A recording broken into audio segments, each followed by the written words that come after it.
So அடுத்த question பாருங்கள். Sunaina works in a private company and his annual income is 3 lakh. She has a new and an old vehicle.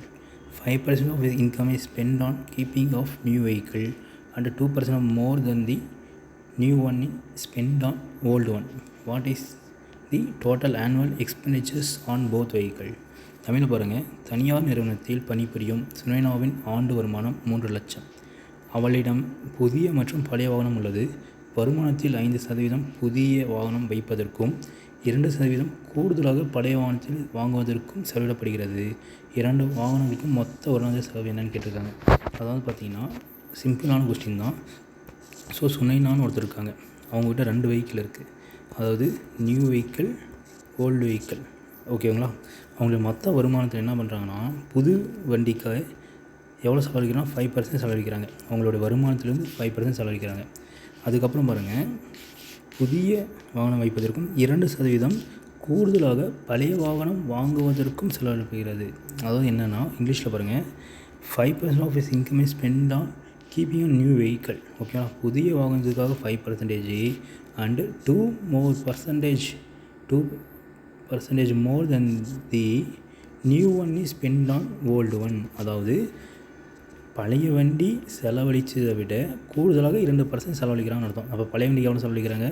5% plus கூடுதல் எவ்வளோ? 2%. அப்போ old வெஹிக்கிளுக்கு எவ்வளோ செலவழிக்கிறாங்கன்னா 5% செலவழிக்கிறாங்க. So இந்த logic புரிஞ்சுங்களா?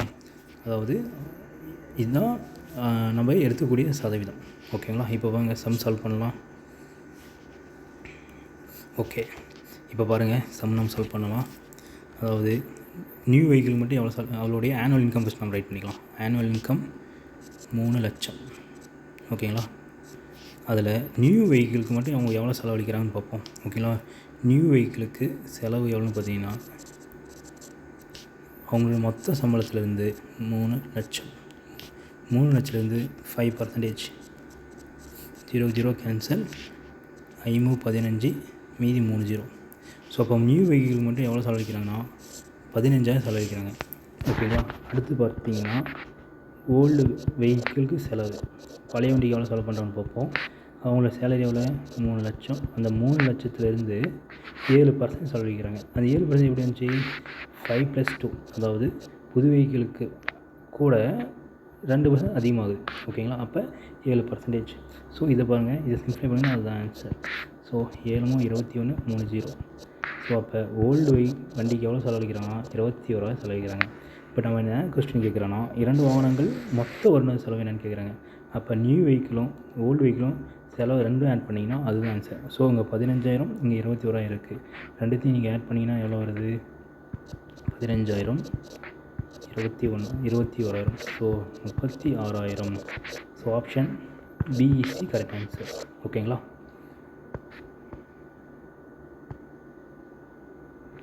Okay, அடுத்து பாருங்கள். இது ரொம்ப இம்பார்ட்டண்டான சம். நம்ம ரயில்வே எக்ஸாமில் அடிக்கடிக்க கேட்கக்கூடிய கொஸ்டின் கூட. ஓகேங்களா?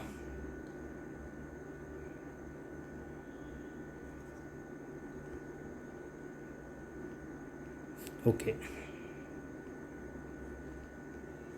இங்கே பாருங்கள். Every month Kiruthika spends 30% on home rent of income. ஓகேங்களா? அவங்களோட இன்கம்லேருந்து ஒவ்வொரு மாதமும் 30% எதுக்கு செலவழிக்கிறாங்கன்னா ஹவுஸ் ரெண்ட்டுக்கு செலவழிக்கிறாங்க. அடுத்து பார்த்தீங்கன்னா அண்ட் 60 ஆஃப் ரெஸ்ட். இந்த வார்த்தை ரொம்ப ரொம்ப important. 60% of the rest on home expenditure. அதாவது என்ன பண்ணுறாங்கன்னா, அதாவது நான் கொஸ்டின் ஃபுல்லாக ரீட் அவுட் பண்ணுறேன் பாருங்கள். If she does a saving of 6,300 then what is her total monthly income. தமிழை பாருங்கள். ஒவ்வொரு மாதம் கிருத்திகா தனது வருமானத்தில் 30% வீட்டு வாடகைக்கும் மீதமுள்ள 60% வீட்டு வாடகைகளுக்கும் செலவழிக்கிறார். அவர் 6,300 சேமிப்பு செய்தால் அவருடைய மொத்த மாத வருமானம் எவ்வளவு? அதாவது பார்த்திங்கன்னா கிருத்திகன்றவங்க என்ன பண்ணுறாங்கன்னா அவங்களுடைய மொத்த இன்கம், அதாவது மொத்த இன்கம் 100% இருக்குன்னா அந்த 100% என்ன பண்ணுறாங்கன்னா 30% வந்து பார்த்திங்கன்னா ஹவுஸ் ரெண்ட்டுக்கு செலவழிக்கிறாங்க. அதாவது ஹவுஸ் ரெண்ட். ஓகேங்களா? அந்த ஹவுஸ் ரெண்ட் செலவழிக்கிறாங்க. அப்போ மீதி அவங்கக்கிட்ட எவ்வளோ இருக்குன்னா 70% இருக்கும். அந்த 70% தான் என்ன பண்ணுறாங்கன்னா ரெஸ்ட் தான் பாருங்கள், இந்த வார்த்தை முக்கியம். ரெஸ்ட் ஆஃப் தி, அதாவது 60% of the rest on home expenditure. அதாவது அந்த மீதி இருக்கக்கூடிய 70%ல் 60% எதுக்கு செலவழிக்கிறாங்கன்னா அவங்களுடைய வீட்டு செலவுக்கு செலவழிக்கிறாங்க. ஓகேங்களா? அதாவது நம்ம ப்ரீவியஸ் சம் பார்த்தோம், இந்த சம் பார்த்தோம். இங்கே பாருங்கள், Renu uses averagely 50% on shopping, restaurant and going into the mall of her monthly salary. ஓகேங்களா? இங்கே பாருங்கள், rest 40% is used in home expenditure. அதாவது அவங்க தொடர்ச்சியாக யூஸ் பண்ணுறாங்க. ஓகேங்களா? பட் ஆனால் இந்த சம் பாருங்கள், அதாவது ஃபஸ்ட்டு செலவழிச்சிட்டாங்க. ஓகேங்களா? இந்த 100ல் 30% செலவழிச்சிட்டாங்க. மீதி இருக்கக்கூடிய அமௌண்ட்டில் தான் 60% என்ன பண்ணுறாங்கன்னா வீட்டு செலவு செலவழிக்கிறாங்க. அதுதான் இந்த வார்த்தை பாருங்கள்.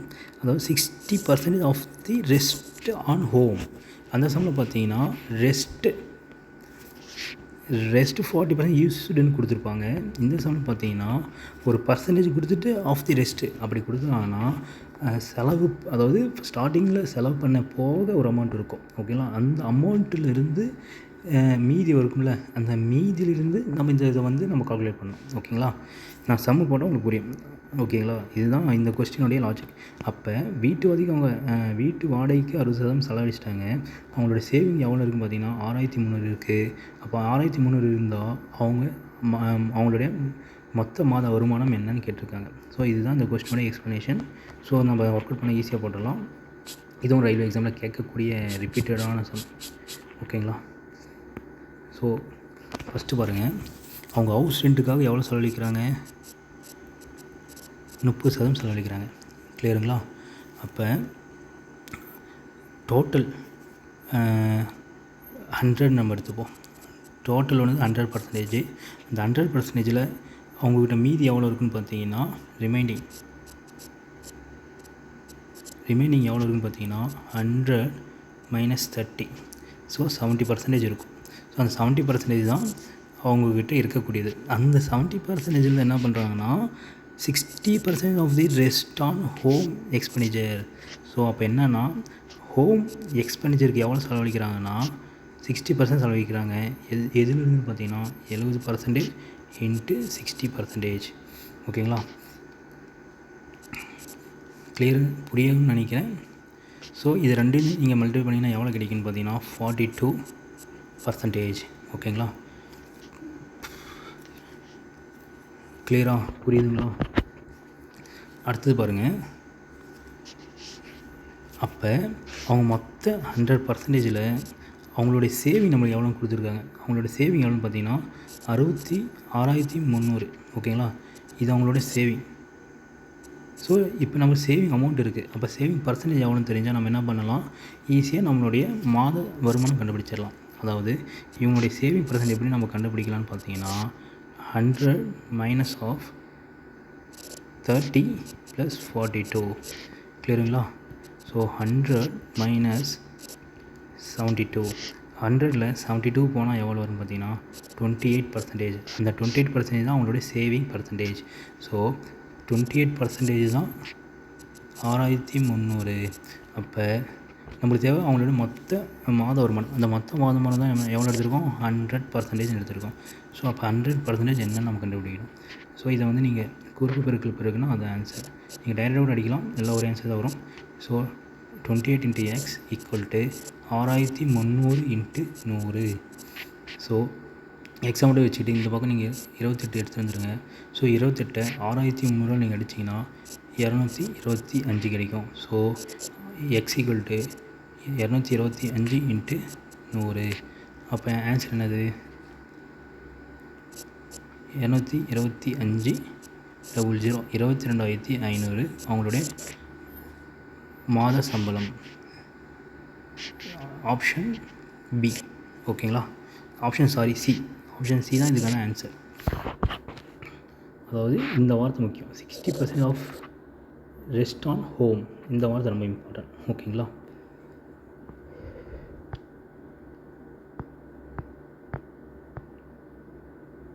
ஸோ இங்கே பாருங்கள், இந்த சம் நான் ஏன் பக்கத்தில் நான் கொண்டு வந்திருக்கேன் பாருங்கள். அதாவது இந்த சம் பார்த்திங்கன்னா இவங்க வந்து ஒரு அமௌண்ட் இருக்குது, அந்த அமௌண்ட்டு செலவழிச்சிட்டாங்க. அந்த செலவு போக 60% ஆஃப் தி ரெஸ்ட் ஆஃப்னு ஒரு வார்த்தை இருக்குது இங்கிலீஷில்.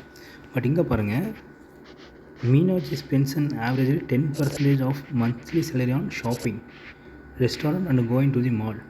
Rest 80% spend on of her home expenditure. அதாவது இது வந்து பார்த்திங்கன்னா அவங்க செலவழித்து போக மீதிலேருந்து அவங்க செலவு பண்ணலை, இது அப்படியே கண்டினியூஸாக செலவு பண்ணுறாங்க. அதனால தான் rest 80% spend on is home expenditure and 10% of saved. If the monthly home expenditure is 48,000 then what is the monthly income? ஓகேங்களா. மீனாட்சி தனது மாத சம்பளத்தில் சராசரியாக 10% ஷாப்பிங், உணவு மற்றும் மால்களில் செல்வதற்காக செலவழிக்கிறார். மீதமுள்ள 80% வீட்டு செலவுக்கு செலவழிக்கிறார். 10% சேமிக்கப்படுகிறது. மாதாந்திர வீட்டு செலவு 48,000 எனில் மாத வருமானம் என்ன? ஸோ இதுதான் இந்த கொஸ்டின். இது பேசிக் நம்ம ஆஸ் யூஷுவல் போல தான். அவங்களுடைய ஆண்டு வருமானம் பார்த்திங்கன்னா 100% எடுத்துக்கோங்க. ஓகேங்களா. அதுக்கப்புறம் பார்த்திங்கன்னா அவங்க சராசரியாக ஒரு 10% எதுக்கு செலவழிக்கிறாங்க? Shopping 10% shopping. அதுக்கப்புறம் பார்த்திங்கன்னா மீதமுள்ள 80% பார்த்திங்கன்னா வீட்டு செலவு, அதாவது வீட்டு செலவுக்காக செலவழிக்கிறாங்க. அதுக்கப்புறம் 10% சேவ் பண்ணுறாங்க. அவங்களோட மாதம் வீட்டு செலவு 48,000. அப்போ வீட்டு செலவு பார்த்திங்கன்னா 48,000. இந்த 48,000 தான் எவ்வளோ பர்சன்டேஜ்னால் 80%. ஸோ 80% தான் 48,000. அப்படி இருந்தால் அவங்களுடைய மாதாந்திர வீட்டு அவங்களுடைய மாத வருமானம் எவ்வளோன்னு பார்த்தீங்கன்னா 100% நம்ம கால்குலேட் பண்ணணும். ஸோ அப்போ 100% என்ன? அதுதான் கொஸ்டின். ஓகேங்களா. ஸோ இந்த மாதிரி 0 0 கேன்சல். 8 48 அடிச்சிங்கன்னா எவ்வளோ வரும்னு பார்த்தீங்கன்னா 6 முறை, அப்போ 600. இப்போ எக்ஸ் ஈக்குவல் இது குறுக்கு பெருக்கு போடுறீங்கன்னா ஓகேங்களா, எக்ஸு 600 × 100, அப்போ 60,000. ஸோ அவங்களுடைய மொத்த மாத வருமானம் எவ்வளோ பார்த்தீங்கன்னா 60,000. Answer A. அதுதான் சரியான விடை. ஏன் நான் இந்த சம்ஸ் நான் இங்கேயும் ஒரே மாதிரி கொண்டு வந்திருக்கேன்னா இந்த ஒரு வார்த்தைக்காக தான் நான் கொண்டு வரேன். ஓகேங்களா. ஸோ அடுத்ததான் பாருங்கள். சுமன் ஒரு விவசாய நிலத்தில் தொகுப்பாளி. அவன் அதை 5 ஆண்டுகளுக்கு 3ஆம் தரப்பினருக்கு குத்தகையாக விடுகிறார். அதாவது 3ஆம் தரப்பினருக்கு குத்தகை விடுகிறான்னு பார்த்தீங்கன்னா லீஸுக்கு விடுறாரு அவங்க லேண்டை. அப்படி லேண்டில் லீஸுக்கு விடுறாரு. எத்தனை வருஷம்? 5%. அதனால் அவருக்கு என்ன ப்ராஃபிட்னா, இந்த வருடாந்திர பதிலாக அவருக்கு ஆண்டுக்கு 6 லட்சம். ஓகேங்களா. அவருக்கு ஆனுவலாக கிடைக்கிது. அது கூட 5 ஆண்டுகளில் விவசாய நிலத்தில் மொத்த வருமானம் அவரது ஆண்டு வருமானத்தில் 15% ஆகும். ஒவ்வொரு ஆண்டும் அவன் எவ்வளவு பணம் சம்பாதிப்பாள்? ஓகேங்களா. அதான் கொஸ்டின். அதாவது சுமன் ஒருத்தர் இருக்கார். ஓகேங்களா. Suman is a hostess of an agriculture land. She had okay இது அவள் தான் வரும். She had let it on lease to a third party of 5 years. Instead of his income, she also gets an annual salary of 6 lakh. In 5 years, total income of agriculture land is 50% of her annual income. How much money she earns each year? அதாவது பார்த்திங்கன்னா சுமன் ஒரு பெண்மணி இருக்கா. ஓகேங்களா. இந்த சுமன் ஒரு பெண்மணிக்கு வந்து பார்த்திங்கன்னா உங்களுக்கு என்ன கிடைக்குதுன்னா, அவங்க என்ன பண்ணுறாங்கன்னா ஒரு லீஸுக்கு வந்து ஒரு 5 இயர்ஸுக்கு லீஸ் விட்டுறாங்க. சுமன் ஒரு பெண்மணி அவங்க என்ன பண்ணுறாங்கன்னா லீஸ் விட்றாங்க. அதான் தேர்ட் பார்ட்டின்றாங்க. தேர்ட் பார்ட்டிக்கு 5 இயர்ஸ் லீஸ் விட்றாங்க. அது என்ன அவங்களுக்கு ப்ராஃபிட்னா, அவங்களுக்கு ஆனுவல் இன்கம் என்ன கிடைக்குதுன்னு பார்த்தீங்கன்னா 6 லட்சம் கிடைக்கிது. Instead of his income she also get an annual income. அது கூட in 5 years total income of agriculture land is 50% of annual income. அது கூடயே அவங்களுக்கு 50% வந்து பார்த்திங்கன்னா இது கிடைக்கிது, அவங்களுக்கு ப்ராஃபிட் கிடைக்கிது 50% 5 இயர்ஸ்க்கு. அப்படி இருந்தால் அவங்களுக்கு ஒவ்வொரு வருஷத்துக்கு அவங்களுடைய இது என்னென்னு கேட்குறாங்க, எவ்வளோ சம்பாதிச்சிருப்பாங்க ஒவ்வொரு வருஷமும், அதுதான் கொஸ்டின். ஓகேங்களா. ஸோ அப்போ சுமனுடைய ஆனுவல் இன்கம் எவ்வளோன்னு பார்த்தீங்கன்னா 6 lakh. ஓகேங்களா. 3 4 6 லேக் ஓகேங்களா. உங்களுக்கு என்னென்னா இங்கே பாருங்கள், third part 5 instead of his income she also get an annual income of 6 lakh in 5 years. Total income of agriculture is 50 of her annual income. ஓகேங்களா. இந்த ஆனுவல் இன்கம்லேருந்து அவங்களுக்கு 5% வந்து பார்த்தீங்கன்னா ப்ராஃபிட் போகுது 5 வருஷத்துக்குமே. ஸோ அப்போ எப்படி எழுதலாம்னா, இப்போ 5 இயர்ஸுக்கு அவங்களுக்கு 50% ப்ராஃபிட். அப்போ அவங்களோட இன்கம்லேருந்து 50% ப்ராஃபிட் கிடைக்கிறதுனால 6 லேக் இன்ட்டு 50%. ஸோ இது வந்து பார்த்திங்கன்னா 5 வருஷத்துக்கு அப்படி கிடைக்கிது. அப்படி 5 வருஷம் கிடைக்கும்போது அவருக்கு ஒரு வருஷத்துக்கு எவ்வளோ ப்ராஃபிட் கிடைச்சாங்க, அதுதான் நம்ம கொஸ்டின். ஸோ இதை சிம்ப்ளை பண்ணுங்கள். 0 0 கேன்சல், 0 0 கேன்சல். ஸோ 6 5 30, மீதி 4 0 ஓகேங்களா. மீதி 4 0. அப்போ 30,000 பார்த்தீங்கன்னா அவருக்கு இந்த அந்த சம்பளத்துலேருந்து அவங்களுக்கு அந்த 50% ப்ராஃபிட்டில் அவருக்கு கிடைக்கும். ஓகேங்களா. இது வந்து பார்த்திங்கன்னா 5 இயர்ஸுக்கு. அப்போ 1 இயருக்கு என்னென்னு பார்த்தீங்கன்னா 30,000 வகுத்தல் 5 ஓகேங்களா. இதை நீங்கள் சிம்ப்ளை பண்ணிங்கன்னா 60,000 கிடைக்கும். ஓகேங்களா. 6 3 0 6 5 30 3 4 0 ஓகே, ஒரு 0 விட்டுட்டேன், ஒரு 0. அப்போ எவ்வளோ கிடைக்குன்னா 60,000 கிடைக்கும். அப்போ 1 இயருக்கு பார்த்தீங்கன்னா உங்களுக்கு எவ்வளோ கிடைக்குதுன்னு பார்த்தீங்கன்னா 60,000 கிடைக்குது. அப்போ அவன் என்ன கேட்குறான்னா அவருடைய மொத்த எவ்வளோ வந்து ஏர்ன் பண்ணியிருப்பாரு, அதுதான் கொஸ்டின். அதாவது அவருக்கு வருஷம் பார்த்தீங்கன்னா அவருக்கு எவ்வளோ கிடைக்குதுன்னா 6 லேக் கிடைக்குது. ஓகேங்களா. அது கூட அவருக்கு எவ்வளோ கிடைக்குது அந்த 50% ப்ராஃபிட்டில் 5 வருஷத்துக்குன்னு பார்த்தீங்கன்னா இந்த 30,000. அப்போ ஒரு வருஷத்துக்கு எவ்வளோ 60,000. ஓகேங்களா. சாரி 30, இது கூட ஆட் பண்ணுங்கள். அதாவது 6 லேக் ப்ளஸ் 60,000 0 0 0 0 6 நீங்கள் ஆட் பண்ணிங்கன்னா 66 0 0 0 ஓகேங்களா. ஸோ 6,60,000 அவருக்கு ப்ராஃபிட் கிடைக்கும். அப்போ ஆப்ஷன் பிஇசி கரெக்ட் ஆன்சர். ஓகேங்களா. அதாவது என்னென்னு பார்த்தீங்கன்னா சுமன்றது ஒருத்தர் இருக்கார். அவர் வந்து பார்த்திங்கன்னா இந்த லேண்ட் வந்து லீஸுக்கு வர்றாரு. ஸோ அந்த லீஸ் விடும்போது பார்த்திங்கன்னா அவருக்கு ஆனுவல் இன்கமாக அதில் எவ்வளோ கிடைக்குதுன்னா லீஸ் வீட்டில் 6 லட்சம் கிடைக்குது. ஓகேங்களா. ஆனுவல் இன்கம், அதாவது மாதமாக ஒரு 6 லட்சம் கிடைக்குது. அது கூட அவருக்கு என்ன கிடைக்குதுன்னா அந்த அக்ரிகல்ச்சர் லேண்ட் வந்து பார்த்திங்கன்னா அதுலேருந்து ஒரு 50% கிடைக்குது. அதாவது ஆண்டு 5 லட்சம் போக அடிஷ்னலாக அவருக்கு 50% வந்து ப்ராஃபிட் கிடைக்குது. அந்த 50% ப்ராஃபிட் பார்த்திங்கன்னா 5 வருஷத்துக்கு கிடைக்குது. அப்படி இருக்கும்போது அவர் ஒரு வருஷத்துக்கு எவ்வளோ ப்ராஃபிட் எடுத்திருப்பார், அதுதான் தமிழில் நல்ல கிளியராக கொடுத்துருக்காங்க. அப்படி இருக்கும்போது அவருடைய மொத்த ஒரு ஆண்டினுடைய சம்பளம் எவ்வளோ சம்பாதிச்சிருப்பார், ஏர்ன் பண்ணியிருப்பார், அதுதான் கொஸ்டின். அப்படி பார்த்தீங்கன்னா 5 வருஷத்துக்கு அவருடைய மொத்த சம்பளம், அதாவது ஒரு வருஷம் எவ்வளோ சம்பாதிக்காது 6 லட்சம். அந்த 6 லட்சத்தோட 50/100 நீங்கள் போட்டிங்கன்னா உங்களுக்கு எவ்வளோ கிடைக்குன்னா 3 4 ஸோ 3 லேக் கிடைக்கும். அதை 1 இயர் கன்வெர்ட் பண்ணிங்கன்னா 60,000 கிடைக்கும். அப்போ அவருடைய ஸ்டார்டிங் 6 லேக்கோட இந்த 60,000 அப்படின்னா 6,60,000 கிடைக்கும். So option B is the correct answer. ஓகேங்களா. அடுத்தது பாருங்கள் 8th sum. 30% increment was done to one employee salary so that his salary become 910. What was his salary before increment? ஒருவருடைய சம்பள உயர்வானது 30% அதிகரிக்கப்பட்டதால் அவருடைய சம்பளம் 910 உயர்கிறது எனில் ஆரம்பத்தில் அவருடைய சம்பளம் என்னன்னு கேட்டிருக்காங்க. அதாவது பார்த்திங்கன்னா ஸ்டார்டிங்கில் அவருடைய இன்கம் என்னன்னு கேட்டிருக்காங்க. அவருடைய இன்கம் ஸ்டார்டிங் லெவல்னு பார்த்திங்கன்னா நம்மளுக்கு தெரியாது, எக்ஸ்ன்னு எடுத்துக்கிறேன். ஓகேங்களா. எக்ஸ்ன்னு எடுத்துக்கிறேன். அதுக்கப்புறம் அவருக்கு எவ்வளோ கிடைக்குதுன்னா 30% இன்க்ரிமெண்ட் கிடைக்குது. ஓகேங்களா. இன்க்ரிமெண்ட் 30%. ஓகேங்களா. அந்த 30% கிடைச்சதுனால அவருக்கு எவ்வளோ சம்பளம் கிடைச்சிருக்குன்னா 19 கிடைச்சிருக்கு. அப்படி இருக்கும்போது இனிஷியல் சேலரி என்னன்னு கேட்குறாங்க. ஓகேங்களா. ஸோ இதில் 2 டைப் போடலாம். இங்கே பாருங்கள், அதாவது ஸ்டார்டிங் ஒரு சேலரி இருக்குது, அந்த சேலரி நான் எக்ஸ்ன்னு எடுத்திருக்கேன்.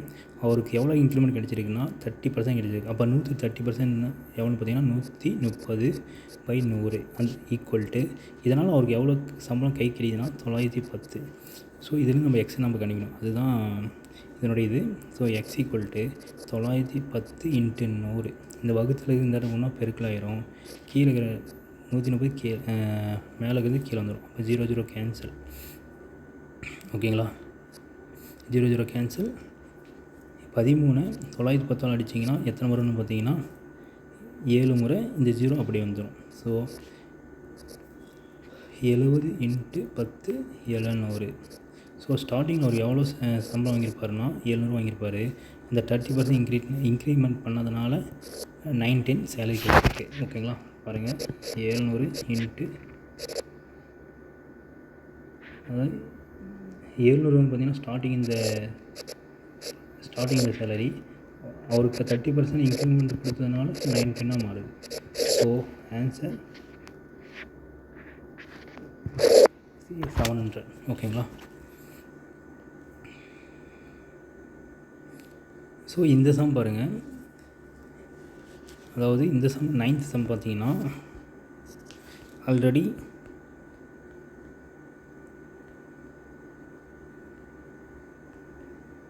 ஃபிஃப்த்து சம் போட்ட மாதிரி தான் இந்த 9th சம். இங்கே பாருங்கள், எவ்ரி மந்த் கீஸ் தான் spend 30% of house rent of income and 60% of the rest on home கொடுத்துருக்குண்ணா. ஸோ அதே சம் தான் இது. ஓகேங்களா. ஸோ அதே பேஸ் தான் அது. இங்கே வெறும் spends 50 of the monthly income of house rent கொடுத்துருக்காங்க. இங்கே பாருங்கள், இந்த வார்த்தை தான் இம்பார்ட்டன்ட். 60% ஆஃப் தி ரெஸ்ட்னு கொடுத்துருக்காங்க.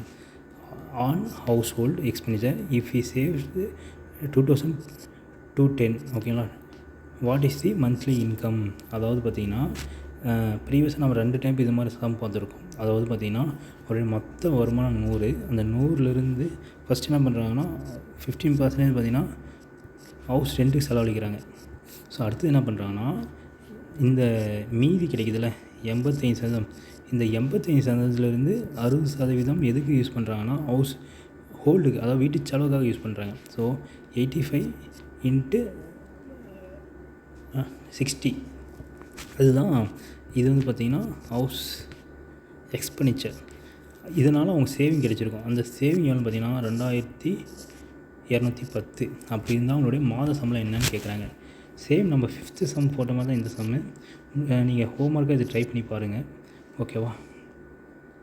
அதாவது நான் உங்களுக்கு கான்செப்ட் சொல்லிட்டேன். இந்த கான்செப்ட்லேருந்து நீங்கள் ஆன்சர் கொண்டு வரதான். ஓகேவா. அதாவது கான்செப்ட் பாருங்கள் சொல்கிறேன். ஸோ ஸ்டார்டிங் 100 இருக்குது, 100ல் 15% போயிடுது. ஸோ 85%. இது வந்து பார்த்திங்கன்னா house rent. So how's expenditure என்னென்னு பார்த்தீங்கன்னா 85% ஆஃப் 60%. ஓகேங்களா. ஸோ இதுலேருந்து ஒரு அமௌண்ட் கிடைக்கும். ஓகேங்களா. அந்த அமௌண்ட் என்ன பண்ணுறீங்கன்னா டோட்டல் அமௌண்ட்லேருந்து இது இங்கே ஒரு அமௌண்ட் கிடைக்கும். இந்த அமௌண்ட்டும் நீங்கள் ஆட் பண்ணிங்கன்னா ஒரு வேல்யூ கிடைக்கும். அந்த வேல்யூ எடுத்து நீங்கள் போட்டிங்கன்னா அதுதான் சேவிங். ஸோ அந்த சேவிங் தான் 2210. ஓகேங்களா. சம் பர்சன்டேஜ் அப்படி இருந்தால் 100% என்ன? ஸோ அதுதான் கேட்குறாங்க. கிளியருங்களா. இது சம் போடுங்க. டவுட்டாக இருந்தால் கண்டிப்பாக கேளுங்க. ஓகே.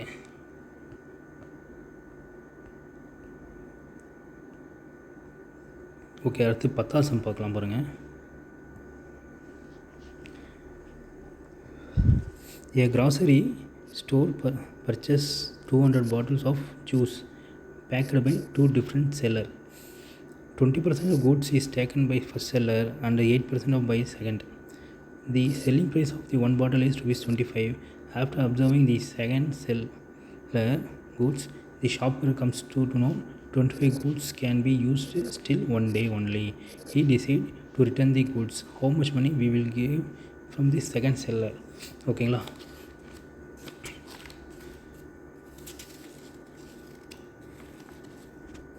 ஓகே.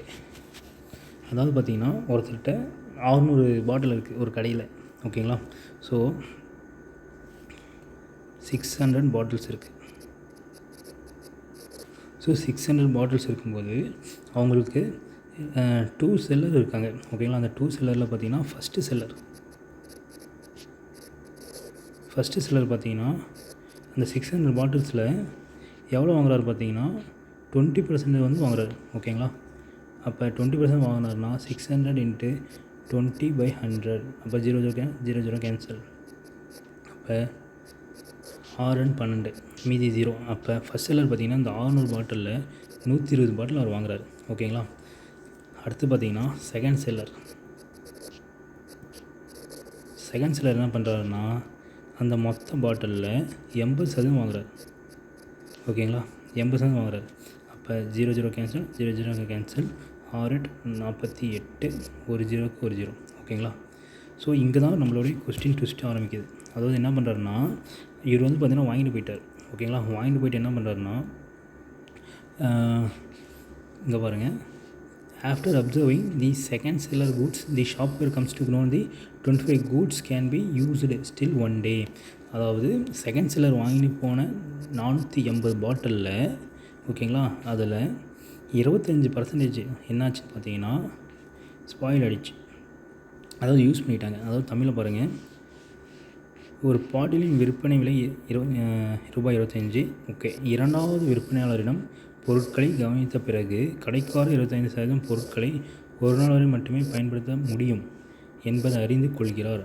அவர் பொருட்களை திருப்பி தர முடிவு செய்கிறார். இரண்டாவது விற்பனையாளரிடம் இருந்து அவருக்கு எவ்வளோ பணம் கிடைக்கும். அதாவது பார்த்திங்கன்னா அதாவது டோட்டலாக ஒரு செகண்ட் செல்லர் வந்து வாங்கிட்டு போயிட்டார். ஓகேங்களா, வாங்கிட்டு போயிட்டாருன்னா அப்போ அவர் என்ன பண்ணுறாருன்னா அவர் ரிட்டர்ன் கொடுக்குறாரு.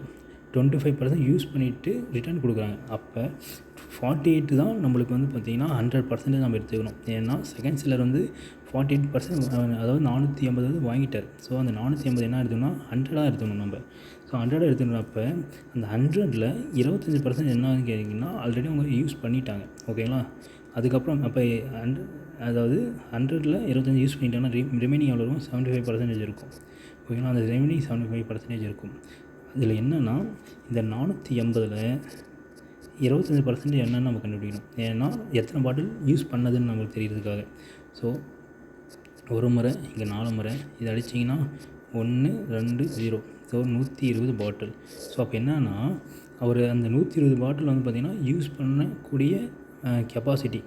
ஓகேங்களா, யூஸ் பண்ணிட்டாங்க. அதுதான் இங்கே கொஸ்டினில் கொடுக்குறாங்க. 25 goods can be used still one day. He decide to return the goods. How much money will get from second seller. So அப்போ என்ன பண்ணுறாருன்னா ரிட்டர்ன் கொடுக்குறாரு. ரிட்டர்ன் கொடுத்ததுனால அந்த 120 பாட்டிலுக்கான அமௌண்ட் வந்து ரிட்டர்ன் கொடுக்குறாரு. அப்போ 120 இன்ட்டு 25. ஏன் நான் 25 பேருக்குன்னா அவர் வந்து யூஸ் பண்ணிட்டாங்க, அதனால் ரிட்டர்ன் கொடுக்கும்போது 120 பாட்டில் கவுண்ட்டு இன்ட்டு ஒரு பாட்டிலுக்கு 25 ரூபானா அப்போ 120 பாட்டிலுக்கு எவ்வளோ கண்டுபிடிக்கணும். அப்போ 120 இன்ட்டு 25 பெருக்குனிங்கன்னா 3000. ஸோ அப்போ என்ன ஆகுதுன்னா 3000 ரூபா அவருக்கு கிடைக்கிது. யாருக்குன்னா செகண்ட் செல்லர் வந்து 3000 கடைக்காரருக்கு கொடுத்துட்டு போகிறாரு. ஸோ அப்போ ஆன்சர் இஸ் சி. ஓகேங்களா. ஸோ ஓகே, இப்போ நம்ம 10 சம் பார்த்துருக்கோம். ஸோ ரிமைனிங் சம் நம்ம நெக்ஸ்ட் கிளாஸில் பார்க்கலாம். ஓகேங்களா, நன்றி, வணக்கம்.